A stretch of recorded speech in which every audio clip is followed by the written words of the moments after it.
you again.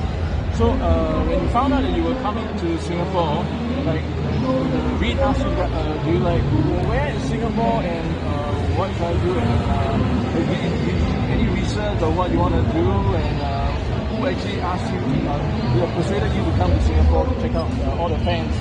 Well, two things. First thing I do when I'm invited anywhere is I check out the safety of where I'm visiting, because the world's a crazy place, as you see now, and it's a sad thing. And I go, oh, Singapore's okay. No? So we go, all right. So the approach, though, came from the guy who like handles all my stuff, Doug. So whoever gave him the invitation, and he approached us. And so my wife loves to see the world. And me, I'm more of a homebody because I'm always working. But I'm glad that she goes, come on, let's go. And so then I looked at it and I go, wow, that's a really long trip. And I go, oh my goodness. But I'm glad I took the long trip, and I'm glad it's the first time I've visited Asia, and it's very beautiful here, and it's so clean, and the people are so nice, and I hear the food is fantastic. So far, everything I had is great. So I'm really happy I made the long journey.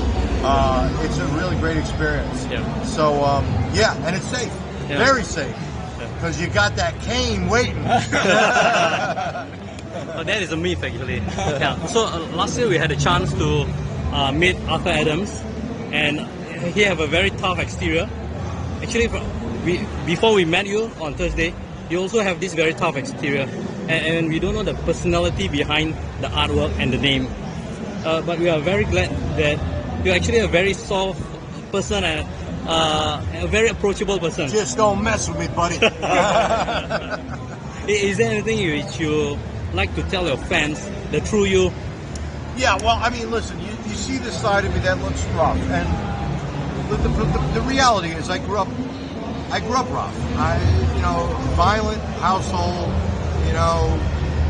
a poor neighborhood with rough kids, and fought a lot of fights, and by the things that happened to me in my life, it did make me a bit hard, and I used to be very, very quick to temper, very quick temper, quick violence, and but what happened was, but I always had a nice side, but the world made me that way, and my upbringing made me that way, and but my first wife kind of like made me aware of the problem I had with the anger and the violence and all that, and I made a very strong effort to change, and I've been successful, I think, in changing, and I'd rather make people laugh and smile than to make them bleed or hurt, and I want to be a positive force in the world, because the world, people think, I don't mean anything, I'm so insignificant, and that's not true,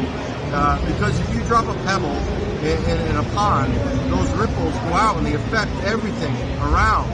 And so if I pass a car and they scream and they give me the middle finger, it puts me in a bad mood, then I meet somebody and I'm in a bad mood, and it spreads. But if you can smile at somebody or make somebody laugh and make somebody happy, again, that affects the whole world around you. So you could change the world with your own simple actions. So the world is a bad place these days, very bad, and I want to always be something positive that can make a difference in that way. And when people meet me, I want them to go away happy. I want them to smile. And if you see me when I'm with anybody, I hug girls, I hug guys.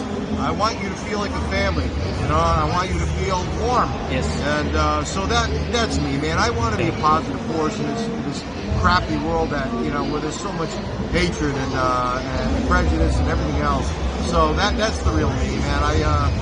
I still have that temper and anger, but it takes a lot to get it out of me now. I try never to bring it out, I prefer a life of peace. And my biggest regret is that I wasted years of my life in this other way, It's a waste of your life. Thank you so much. I think you've succeeded. You have been very, very nice to us. Good, Yeah. very Thank good. you so much.